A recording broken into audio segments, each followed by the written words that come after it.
Okay, so last time, now let me pull up Epic Pen again. So last time, what we talked about, one sec, I gotta turn off this phone so it doesn't go off during this. Last time what we talked about was the end of chapter 2, and the end of chapter 2 was about refrigeration cycles and power cycles. So, really quickly, just to recap, refrigeration cycles are different from power cycles in that work for a power cycle is leaving the system, right? We are making power, or making work, right? It's leaving the system. This work is leaving the system in terms of like maybe electricity that comes to your house, right? Something like that. Or, work that pushes down a shaft that powers your wheels, right? Something like that. Some work is leaving. So this is, as I said, the power cycle, right?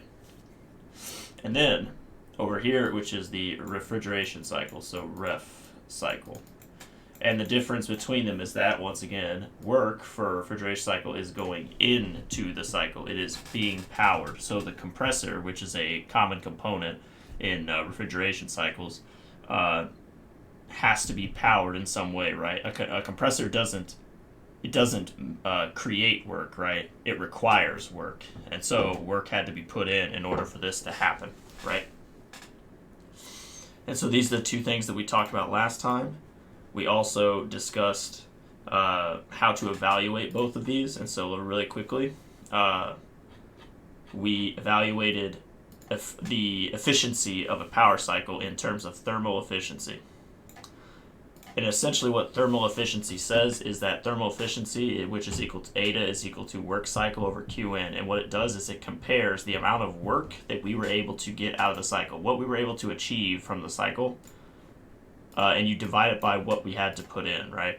So essentially, what did we get versus what did it cost? See what I'm saying? So this is how you evaluate a power cycle in terms of efficiency. This number should always be less than 1. Unless for an isentropic system, isentropic means that there were no losses, which we'll talk about isentropic processes later. But essentially what that means is that there are no losses, and so you treat it as 100% efficient. But even if it's 100% efficient, let me say this again. Even if a turbine or a compressor, whatever it is, even if they are 100% efficient, the thermal efficiency will still be less than 1. Okay? So even if things are perfect in the system, thermal efficiency should be less than 1.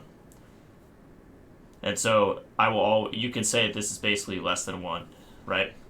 Now let's move on to the next one, refrigeration cycles. So now for refrigeration cycles, we use coefficient of performance, or beta, which is this one right here. And this one is sort of the same way, except this one should be, so it can be anywhere between 0, right, and a high number, like, let's say 10.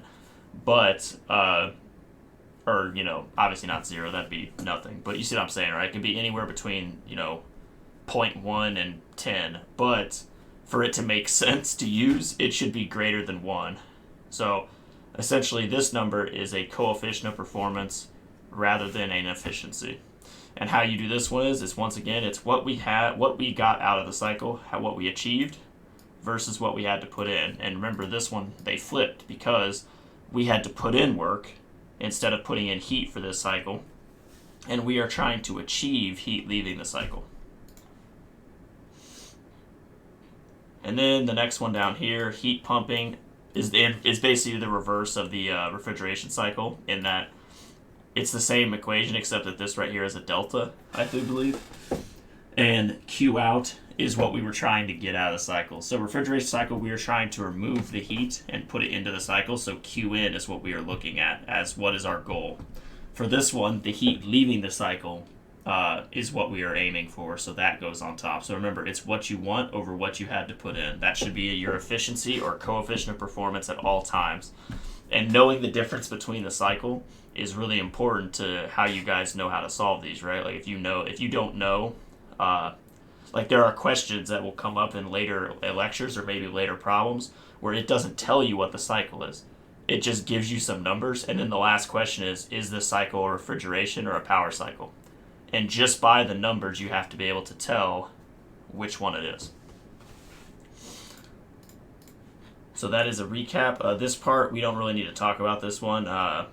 It just talks about storage, energy storage, like, batteries, salts, salt water, things like that. That's not something that we're going to talk too much in this class. And then we are done with this section, so we will be moving on to section 3.1, which I think is right here. So 3.1. So what this chapter is about evaluating properties. So evaluating properties, and so I've mentioned a few times throughout this class that the main focus of thermodynamics, as it's taught here and probably taught everywhere else as well, is that you have to know how to identify properties and what properties at each state define a state point. And so we're going to get started here.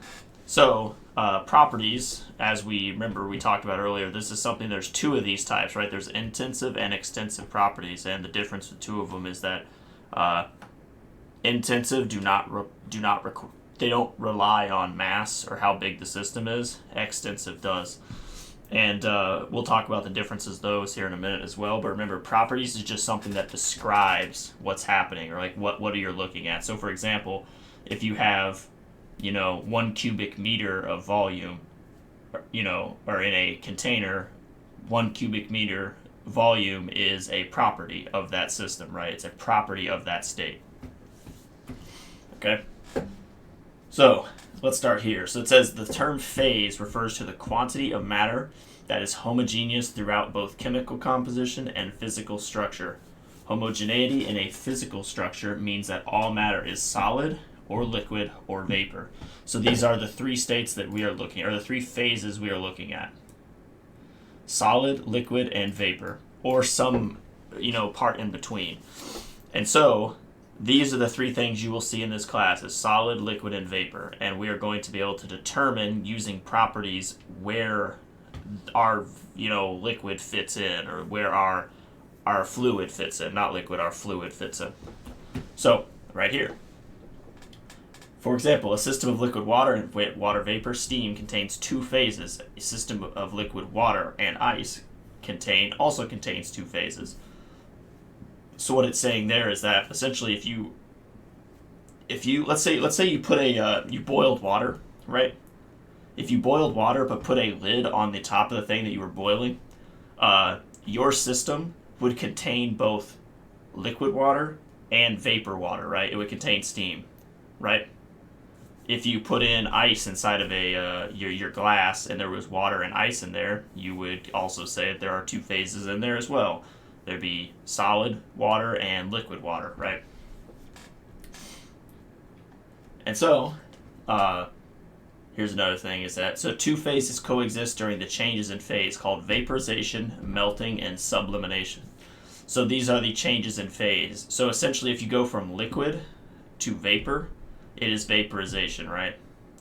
If you go from solid to liquid, I believe that's melting, and then the last one, sublimation, right? And it says a pure substance is one that is uniform and invariable in chemical composition. A pure substance can exist in more than one phase, but its chemical composition must be the same in each phase. So, as you guys, I'm sure, know what a pure substance, right? Like, there's no, it's just all water, right? Nothing else. Alright. So right here is an important part that we're going to get to now. It says that, now, fixing the state. So fixing the state, this is a important part of solving problems in this class. So what it means by fixing the state is that when I give you, let's say there are two states in a question, right? Let's say water is 70 degrees Fahrenheit at 1 atmosphere of pressure, right now.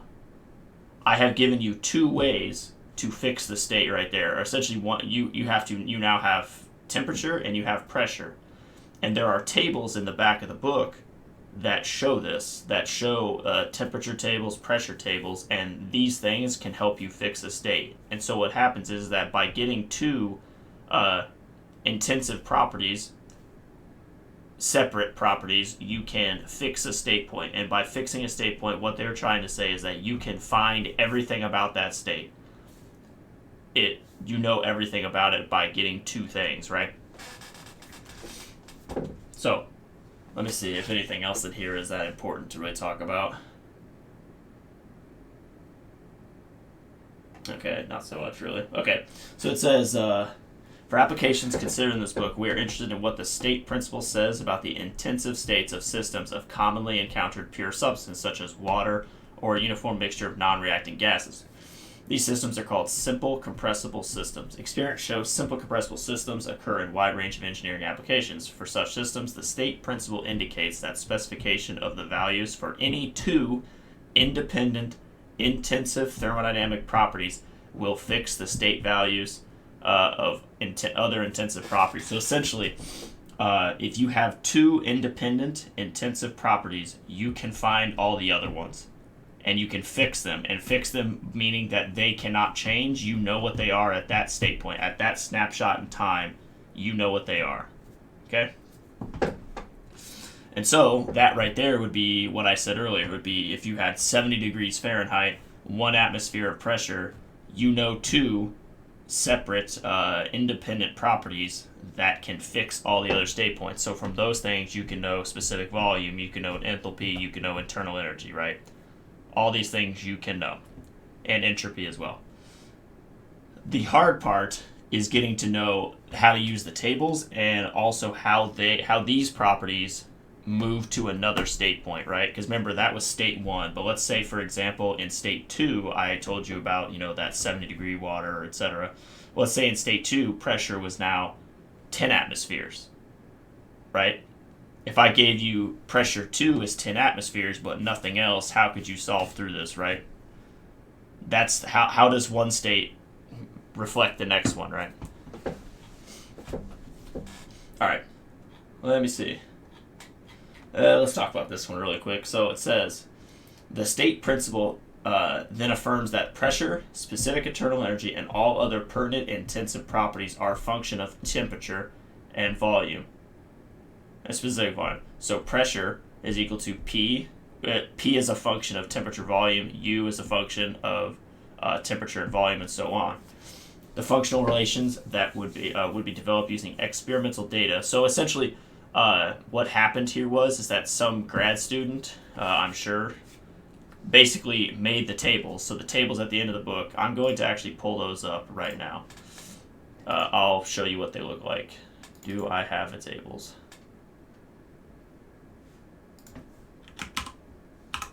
Let me see. I think this is it. Yep, so this is it. So I'm glad I had that on hand. So essentially, this is what they look like. So right here, this is what we call the saturated tables, pressure water. So essentially, this means that it's a liquid or vapor in this range. And so, if given a temperature in Celsius, there's a table for Fahrenheit as well, or English units. If I said liquid water at temperature 20 degrees C, that means that I can find everything on this table, because right here it is liquid, liquid here as well, liquid here as well. You can find everything. And we're going to talk more in depth about how to read these here in a second, but I just want to show you what they look like. So if I told you 20 degrees Celsius and it was liquid water, this right here is its pressure, right? Saturated liquid water, this is its pressure. So we'll get into that in a minute whenever we do some examples. All right, so right here, evaluating properties, general considerations. So it's the PVT relation. So it says we begin our studies of the properties of pure, simple, compressible substance and the relations among these properties with pressure, specific volume, and temperature. From experiment, it is known that temperature and specific volume can be regarded as independent and pressure determined as a function of these two. So pressure equals P, T, V, right? The graph of such a function is a surface, the PVT surface, which is this right here, I'm going to guess. Yes. So I would say this is it. And then, so the first one is the three-dimensional view, the second one is a phase diagram, and the third one is a PV diagram. So we've already seen a PV diagram a little bit, right? I've drawn one, just like a little show, and they also had one in previous chapters. Oh. Oh, sorry. I'm getting one sec. Somebody's trying to join the class. Give me 1 second, guys. Let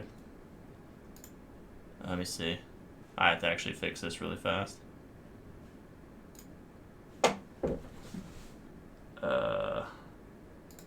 Sorry about that.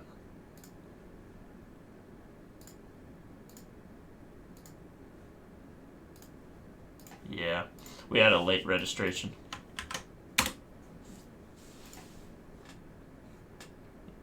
So he is trying to join now. Yeah, I think I got a message that said he joined yesterday. So just try and hold on for just a second while he joins in here. And hopefully he can join. Yeah, he's probably going to be moving in right now. Name is Chris.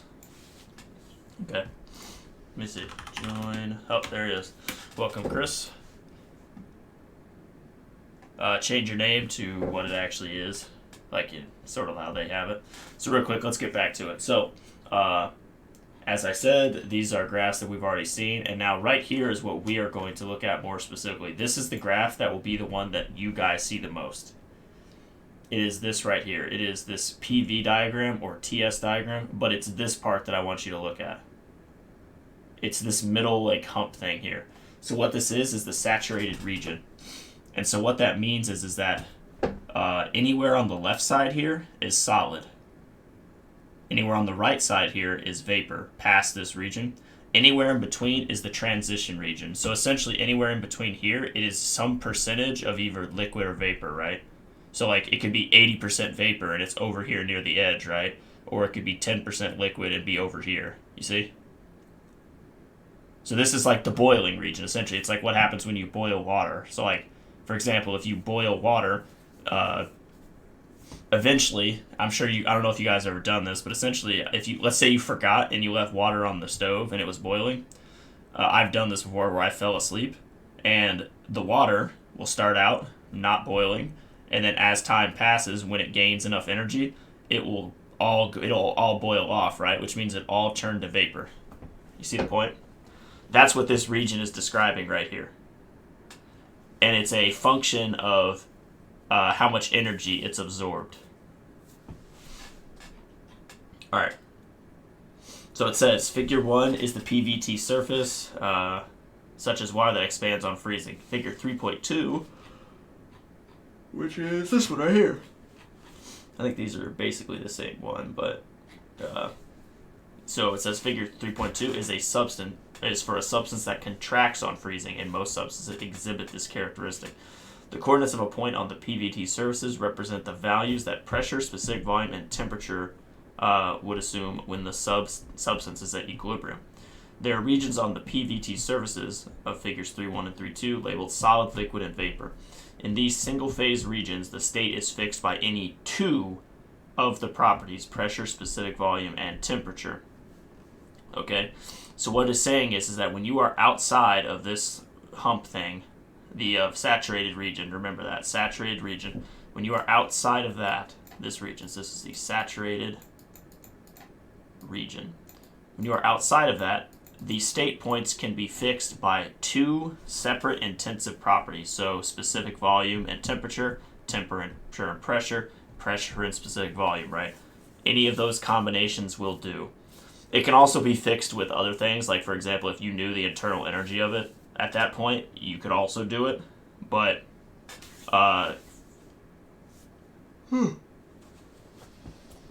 in common case, you will find that it's one of those three, or two of those three to do it. Inside of this region, there's another problem, and the problem is that it was something what I mentioned earlier is that you know the temperature while it's in here, right? Because when you're inside of this one, so I don't know if you guys know this, but when you're boiling water, when your water starts boiling, the temperature doesn't change. It will stay that temperature until the water boils off. because inside of here it is just changing phase. It is not like nothing is. If it's a pure substance, it won't change temperature. So for example, here's what happens. Let's say for example we have water, right? I don't know what this graph is really, but let's say we have water. When you get to this line, let's say this is 1 atmosphere. This line corresponds to how far in the progress bar it has gone from liquid to vapor, right? And this temperature and pressure do not change. So essentially on this line of pressure, let's say this is the 1 atmosphere line, this corresponds to 1 temperature and 1 pressure. So for our purposes, boiling point of water in Fahrenheit I think is 212, and 1 atmosphere, which is 14.7 psi, right? So that is what corresponds to for that. And so it doesn't change throughout its whole thing. And now here's the problem though, is that, but inside of this, there's a different quantity of one thing to another, right? Like when it's a one substance, you can go, oh, well, liquid water's properties are this, right? And so I know its internal energy. Inside of here, it's not just liquid water. It's liquid water and vapor. A little bit more vapor than liquid water, a little more liquid water than vapor, right? So we have to have another thing to describe the middle part, but we'll get to that in a minute, okay? Essentially, this middle part is a little more complicated than that, but it's not really that difficult. You guys are all smart, so I'm sure we'll figure that out pretty easily. So here we go. Let me start talking about some of the definitions here. I don't know this triple line thing. I don't think I've actually ever heard that. But anyway, it says in these regions the state cannot be fixed by temperature and pressure alone. So that middle region. However, the state can be fixed by volume, specific volume, and either pressure or temperature. 3 phases can exist in equilibrium along the line labeled the triple line. I don't think we talk about the triple line very often, but just to know that apparently it can exist there. But don't worry about that too much. And then it says a state at which a phase change begins or ends is called a saturation state. The dome-shaped region composed of the 2 phases liquid-vapor states is called the vapor dome. The lines bordering the vapor dome are called saturated liquid and saturated vapor lines. So this is important, guys. So right here, at this point, right when this line touches the graph, and at this point where this line touches the graph, these are saturated points. So this right here is saturated vapor. That is saturated vapor. And then this right here is saturated liquid. And now some of you might be wondering, you're like, oh wow, we just learned a new word. But if you go back really quickly, let's see if I have it still open. Right here, what do you guys see on this table?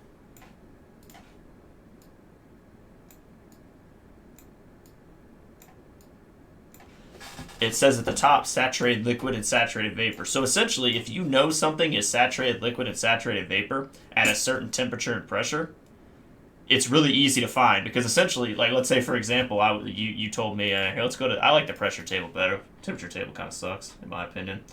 But let's say you told me at 1 atmosphere, which is essentially 1 bar, right? Let's say at 1 bar you told me something was saturated vapor. I could just do this. I could go, oh, well here, its specific volume is this. Its internal energy value is this. Its saturated enthalpy value is this. And its saturated vapor entropy is that. Right? And then the same thing can be done of liquid. Liquid is right here. It's just the other column. You just go down here in the other column, right? The hard part comes from when it's not either of those, when it's in between these two, right? Like, if it's somewhere in between these 2 values, then we have to find a way to get it in between those 2 values, right? And so that's the trick here. Alright. I don't think we need to talk too much about critical point. I guess we'll mention it really quick. So it says at the top of the dome, where saturated liquid and saturated vapor lines meet, it is the critical point, which is a calculus term, but it's essentially this point right at the top, right here, at the top of the parabola. And it says the critical temperature of Tc of a pure substance is the maximum temperature at which liquid and vapor phases coexist in equilibrium. The pressure at this critical point is the critical pressure. The specific volume at the state is the critical specific volume. Values of the critical point properties for substances are given in tables A1 located in the appendix. So, really quickly, there are power cycles in the world that are supercritical cycles where they will go beyond this point.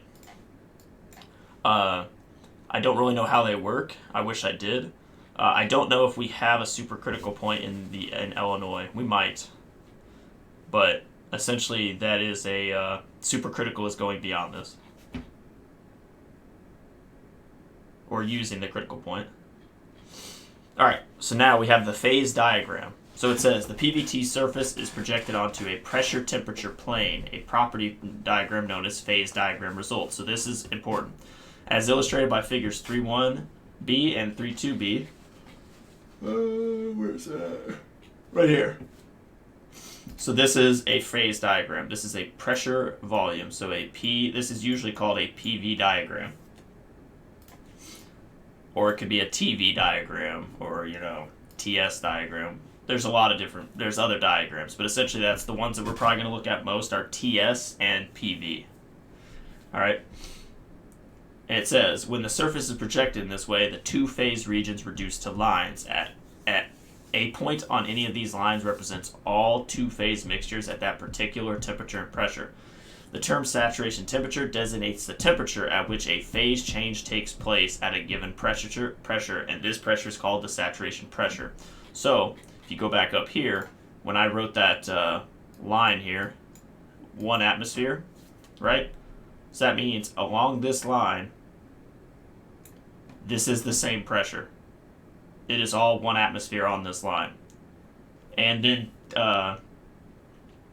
that's a temperature line. That was my mistake. So, at this straight line, it is 1 atmosphere. Pressure line or temperature lines go like this.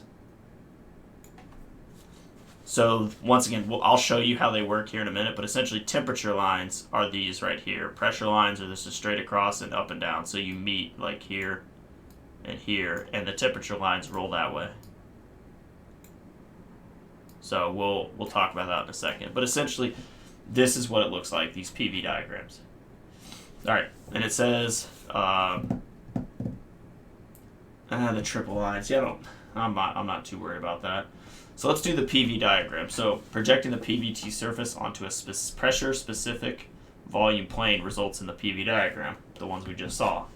When solving problems, a sketch of the PV diagram is frequently convenient to facilitate the use of a sketch. Note the appearance of constant temperature lines, isotherms, by inspection figures of 3.1 and 3c, which is once again these right here. It can be seen that for any specified temperature less than the critical temperature, pressure remains constant as the two-phase liquid-vapor region is traversed. But in the single-phase liquid and vapor region, the pressure decreases at fixed temperature as specific volume increases. For temperatures greater than or equal to the critical temperature, pressure decreases continuously at fixed temperature as specific volume increases. There is no passage across the two-phase liquid-vapor region because we're above the liquid-vapor region. The critical isotherm passes through a point of inflection at the critical point, and the slope is 0 there. So then we have a TV diagram. So this is the other one, right? We don't need to really read this again, but essentially a TV diagram is the exact same way, right? So right here, temperature-specific volume diagram. This is how your diagram should look. Okay? So, right here, liquid region, vapor region, liquid vapor region, right? And so, essentially, let me see if I think they gave us an example in here, but it says to facilitate the use of sketch, note for pressure less than the critical pressure, such as the 10 megapascal isobar, the pressure remains constant with the temperature as the two-phase region is traversed. So what they're saying is right here. So this is 10 megapascals. So this line is all 10 megapascals. Let me increase the thickness of that. So, and then it goes down like this. This line is all 10 megapascals, this line. Temperature is right here. So essentially, as we go down, so right here, this is what they're saying. That whole paragraph is what they're saying is here, is that as we traverse this line, the temperature obviously gets greater as we move up this line, right? As we get closer to be, so think about it. If we are liquid or solid, right? Like a super cooled liquid, subcooled liquid is what it's called. But if we're down here, it's obviously really cold, right? And then as we gain heat, right? If let's say we give more energy to it, our volume gets bigger, right? Because obviously, as you guys know, when something gets cold, it contracts. But if we give it energy, it starts to expand, right? And so our temperature goes up, up, up, up, until we reach this temperature right here. That temperature right there is the saturation temperature, which means that the temperature does not change until we reach this point over here, and then it can go up higher. And I'll prove this using the tables really fast. So that is 10 megapascals. So let me erase this really quick. 10 megapascals. 10 megapascals, I think, let me see. 1 bar is 0.1 megapascal, so it's 100 bar, right? So if you go to 100 bar right here, 100 bars, and then you go over here, this is its temperature, is 311.1, right? So that means that if you go back to the drawing board here, when you reach this point, so this pressure is 10 megapascal, when you reach this point, the temperature is 311.1 all the way until you get here, and then it is allowed to go higher. But while it is changing phase for a pure substance, the temperature does not change. I just need that to be clear. It does not change. It will follow that way all the way across. All right.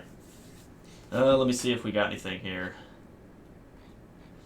So it says, it is instructive to study the events that occur as a pure substance undergoes a phase change. To begin, consider a closed system consisting of unit mass 1 kilogram. We'll just do 1 kilogram of liquid water at 20 degrees Celsius, 68 Fahrenheit, contained within a piston cylinder assembly. 34A, so right here. Okay. So right here, we see that it is liquid water. Then when the piston expands, it becomes some vapor, some liquid, and then when it all the way expands, it becomes water vapor, right? So really quickly, let's talk about that. So it says the state is represented by 0.1 on figure 3.3. So let's look at this first one without looking at the graph, which is going to show up, is this figure 3.3?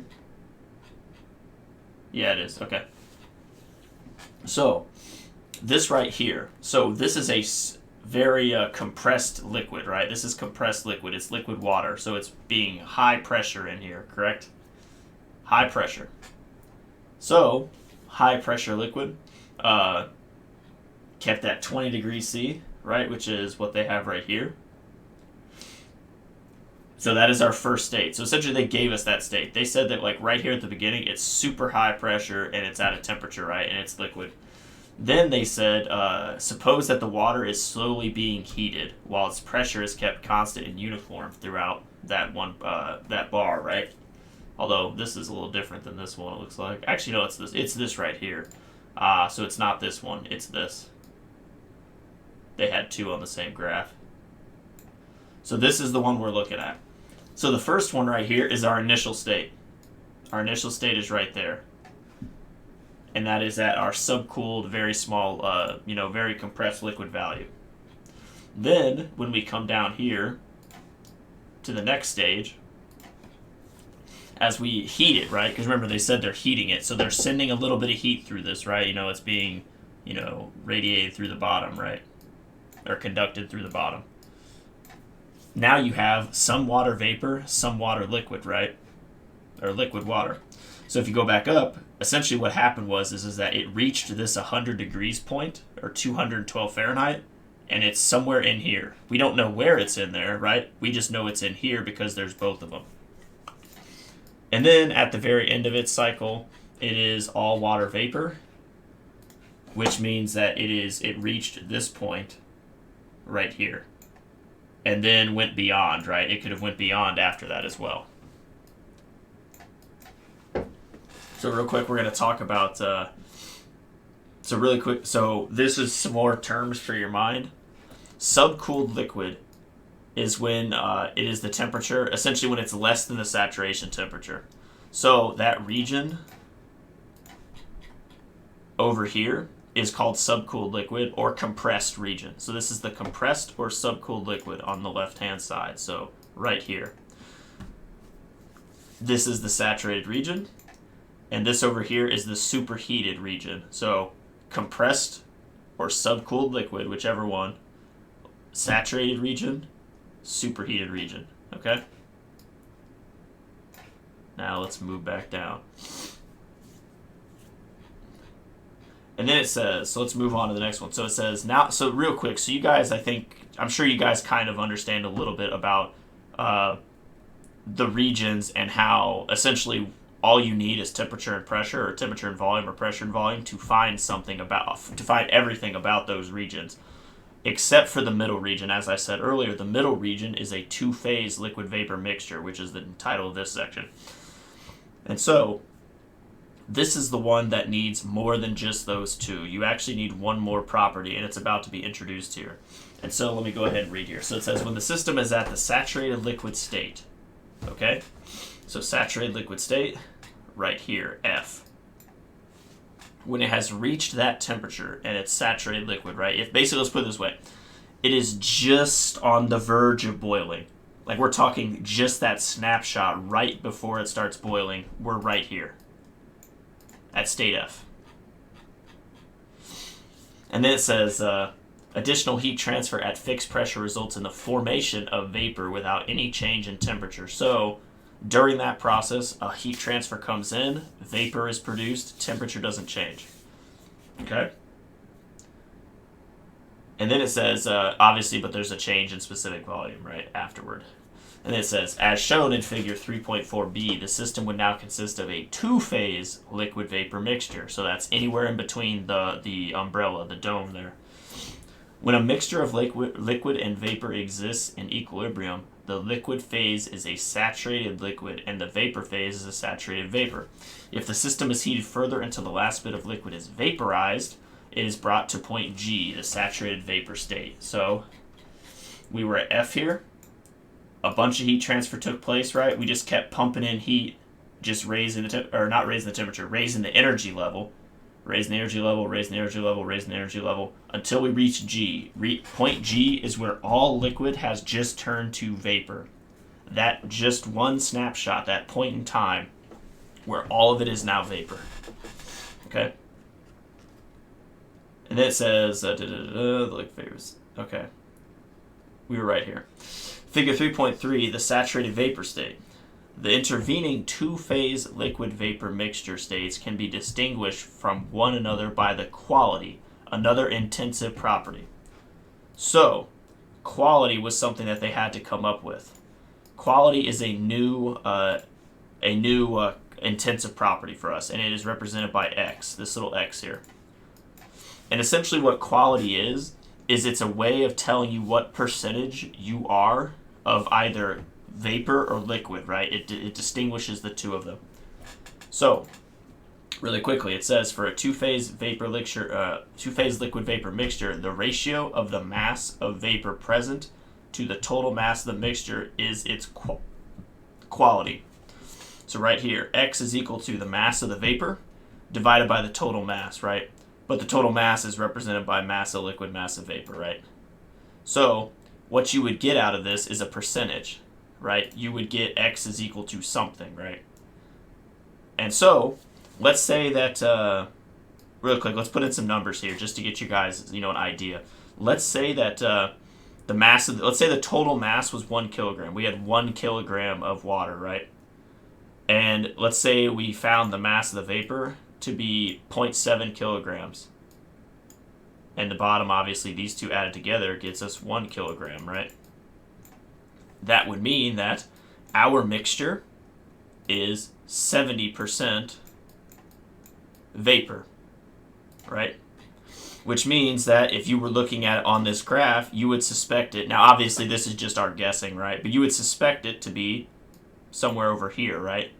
You would say that this is, oh, it's 70% of the way. Like I said, it's like that number line, right? It's the loading bar. This is 0%. This is 100%. Or 1%, I guess I would say. Like, it's close to zero, let's put it that way. It's just the point starting to boil. So it's all water here, all vapor here. We are 70% done with the phase change. So we are 70% to that through that line. Now, obviously, you can't exactly know where 70% is of this line. So unless you did some really nerdy stuff by measuring the line and finding 70% of that, but that would be really dumb. Essentially, just draw your lines. When I have you do this, just draw your lines and make them somewhat believable. But so essentially, this quality is a percentage of how much vapor you have to the total mass. So the value of quality ranges from 0 to 1. So essentially, at saturated liquid states, the quality is 0. That is important. So at that state right here, quality is 0. So if I told you so let's say I gave you 20 degrees C, 1 atmospheric pressure, quality at state 1 is equal to 0. That means you guys should instantly know, oh, well, that means it's a saturated liquid. It's right here on this line. It's right here on this dot. And likewise, if I said a quality of 1 at those same two pressure lines and the temperature, you would say it's this point G. You would say, oh, well, it's 0 to 1, so this one was 0, this is 1, okay? Need that to be somewhat clear. And then it says, although defined as a ratio, the quality is frequently given as a percentage. So you can do either, but I always use it as a percentage. And then it says, examples illustrating the use of quality provided in section 3.5. Similar parameters can be defined for two-phase solid vapor and two-phase solid liquid. But we only talk about that one, the one that I just said. We're only talking about vapor liquid. All right. Let me see where we are at, where we need to be at least. So it says today 3.1 and 3.2. Okay, so we are actually a little bit ahead of where we need to go. Okay, so we'll actually finish this section before we go really fast. So my headset's dying, so we do have to move. So really quickly, so let's do vapor states. So it says, let us return to that figure 3.3. I think it's 3.5, but I'll go back up to it in a second. It says, when the system is at the saturated vapor state G, which remember is that X equals 1, further heating at fixed pressure results in increases in both temperature and specific volume. The condition of the system would now be that shown in figure 3.4c. The state labeled S on figure 3.3 is representative of the states that would be attained by further heating while keeping the pressure constant. A state such as S is often referred to as superheated vapor, which is the one I mentioned earlier, superheated vapor state, because the system would be at a temperature greater than the saturation temperature corresponding to the given pressure. So if we go back up here, what they are saying is that if we follow this line down here, we were subcooled. We inserted some energy, and we got to the saturation temperature at our pressure. Whatever that pressure is, we reached that temperature. Then we inserted more energy, right? And we followed the line all the way to G, and then we reached X equals 1, the saturated vapor mark. We met that mark here. But then we continued heating, right? We continued heating it. And then what happened was we started moving up, and our temperature started increasing again, right? But our pressure stayed the same, right? So we're keeping the pressure the same, but our temperature can still rise because we are inserting more energy into it, and we are also allowing the temperature is changing because we have left this vapor region, liquid vapor region. So real quick, just to reiterate, subcooled liquid, liquid vapor, and superheated. These are the three regions. And now to add in the points, this is saturated liquid, the F, saturated vapor. Okay? So we go subcooled to saturated liquid to this liquid vapor region to saturated vapor to superheated. These are like the 5 things that you need to know, okay? So let me move these really fast. All right. So let me see. Yeah, they're talking about critical pressures here, which I don't think we need to talk about because we're never going to do a supercritical cycle or anything. So I'm not super concerned with that. And then this right here is melting and sublimination. This is something that we don't cover as well. We only cover vaporization. Vaporization is the only one that's really important because in power cycles, vaporization is the important one. Because obviously the cycle, what it does is that it takes heat, right? You put in a bunch of heat into a boiler. You heat up a fluid, water, whatever you might use. You heat up a fluid. The fluid then turns into steam, really, really high pressure, really, really high temperature, and it sends it through a turbine. The turbine spins. It runs a generator, right? Or it's attached to some way to, generator, get it to your house, right? In terms of electricity.